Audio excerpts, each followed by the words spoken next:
I don't know what his dead cap looks like, but are the Bengals going to cut him and roll with Pirine?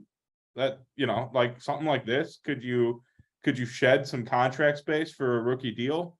Well, Joe Goodberry is somebody that the three of us have all followed on Twitter. He's a very good Bengals insider. This week, he's actually been hinting at the idea that Joe Mixon, because he's kind of lost a burst. Last week, he literally played half as many snaps as Samaje Perine. There's a very good chance they move on from him and accept the $5.5 million of dead cap that is on his deal. Here's the thing. I don't know if this null and voids anything. And something to remember is that Joe Mixon was caught on film in college punching a woman in the face and knocking her out cold. This isn't the first time his name has been around and stuff like this. And that wasn't even like an alleged thing. It was caught on tape. It happened. He was like a first round, like a guaranteed top 20 pick before that happened, wasn't he? He was. Well, it was definitely going to be high. The biggest problem with that story, and the reason why many people took it with a little bit of a grain of salt, is that there were reports that the woman who he punched said a racial slur to him, which doesn't justify it, but it makes it more like you can understand how somebody would have their wires snap.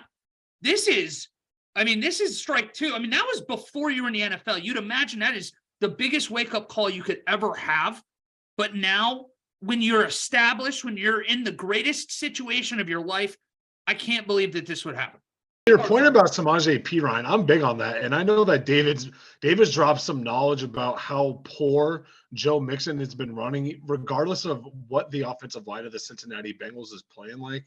And it's been egregious. And we know and we all see when Joe Mixon's out, Samaje Perine comes in, it's the same old line, it's the same people. What is he doing different that is out producing Joe Mixon? Or in this case, it's getting to a point where now he's out snapping Joe Mixon once he is in the rotation or back fully healthy as a starter. So it just seems, and I think you kind of alluded to it, Wally, and I thought you were going to bring it back, but it seems like, and maybe it was off camera, this is almost doing them a favor. Again, it's not good. This looks horrible. I'm not positively reinforcing this, but it's like, okay, well, now this is a gateway. We're already on the fence of getting rid of Joe Mixon.